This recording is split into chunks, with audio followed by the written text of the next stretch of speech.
Man abandons his son for having physical disability and lives to regret it. Chapter 1. The day the world changed. Is he going to be okay?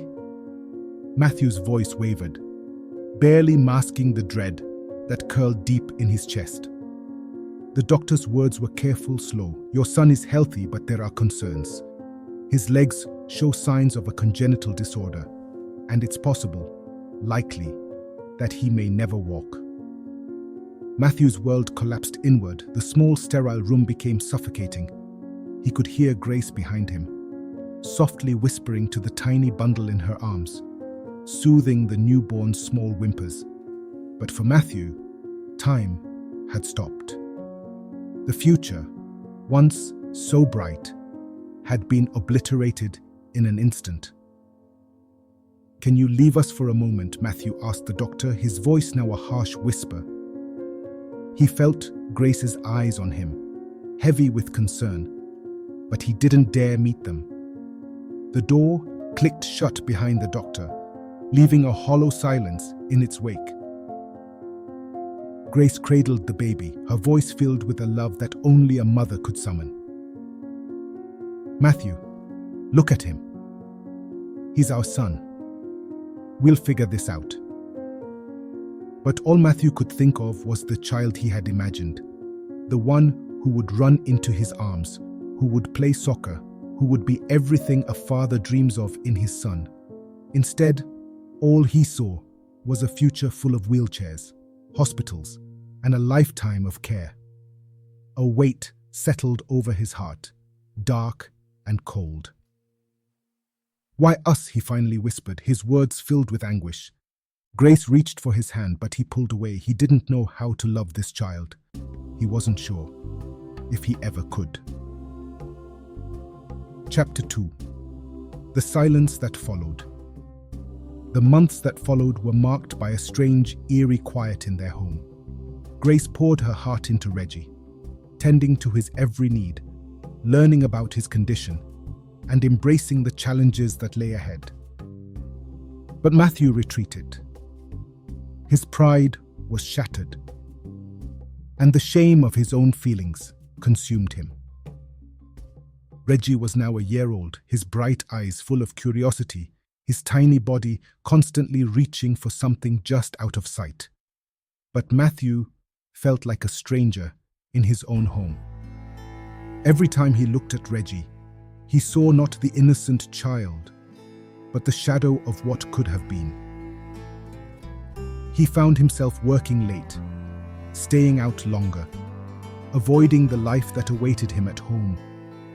Then one day he left for work and simply didn't come back. The sun had set and Grace sat by the window, her heart heavy with dread. She had called his office, his friends, but no one knew where Matthew had gone. Days turned into weeks, and still, there was no word. The man she had once loved had vanished, leaving her to face a reality that seemed impossibly cruel. Grace had no time to grieve. She had Reggie and he needed her now more than ever. But as the months dragged on, the bills piled up, and soon, the home they had shared became too expensive to keep. Grace was left with no choice but to pack up their life and find somewhere, anywhere, to live. Chapter 3. Nowhere to turn. Grace found herself sleeping on friends' couches, constantly apologizing for the intrusion. Reggie, now 2 years old, was a handful.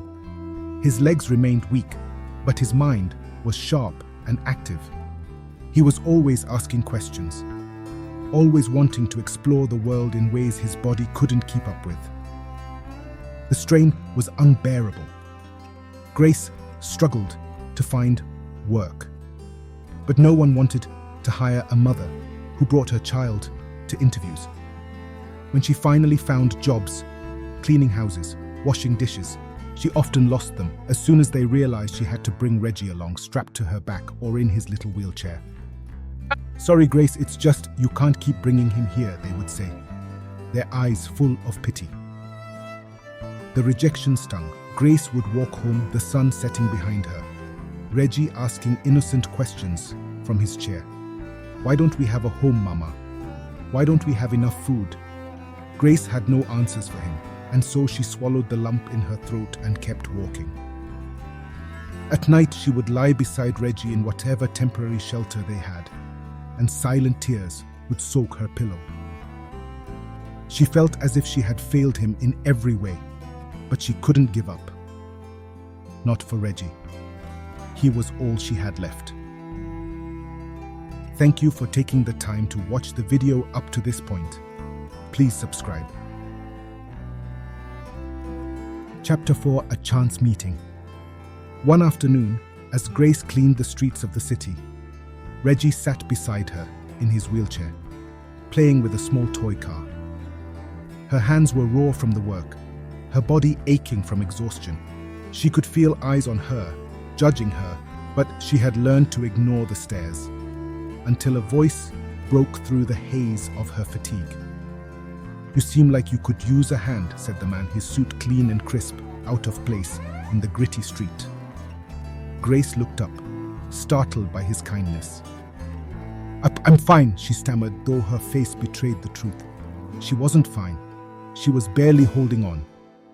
The man crouched down, his eyes level with Reggie's. "And what's your name, little man?" "Reggie," the boy answered, his voice full of the innocent curiosity that Grace loved so much. The man smiled warmly. "Well, Reggie, you've got quite the sharp look in your eyes." He stood up, turning back to Grace. "How about I help? I know a school, specialized for kids like Reggie. They can give him the care he needs, and maybe give you a little break too." Grace couldn't stop the tears. She hadn't cried in front of anyone for so long, but the weight of her struggles broke through. She told him everything: Mathew's abandonment, the months of homelessness, the endless cycle of rejection. She spoke until her voice cracked with emotion. The man listened, and when she was finished, he placed a hand on her shoulder. "We'll get him into that school. Don't worry." For the first time in years, hope flickered in Grace's heart. Chapter 5: Reggie's Gift. Reggie was more than just a child with a disability. As the years passed, it became clear that he was extraordinary. His mind worked in ways that baffled his teachers, while the other children in his special needs school struggled with basic math. Reggie was solving equations far beyond his years. Numbers seemed to dance in his head, fitting together like puzzle pieces no one else could see.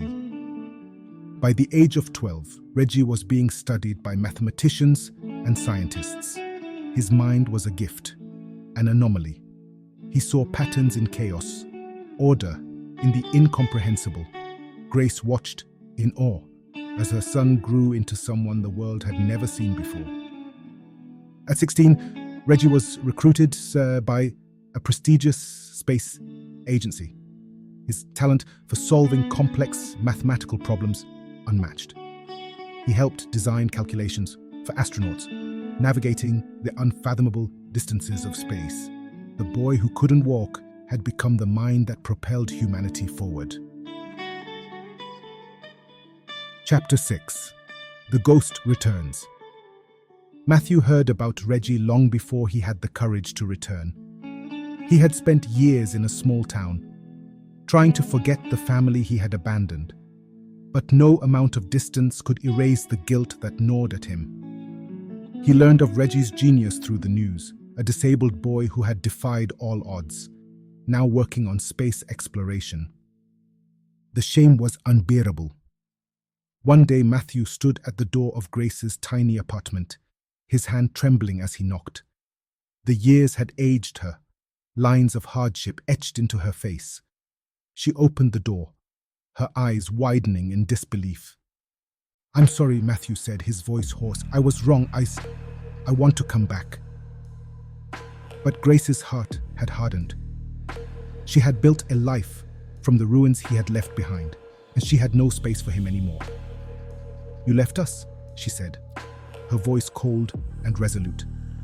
"You left us when we needed you most. There's no place for you here." Reggie, now a young man, stood in the hallway, his eyes piercing through Mathew.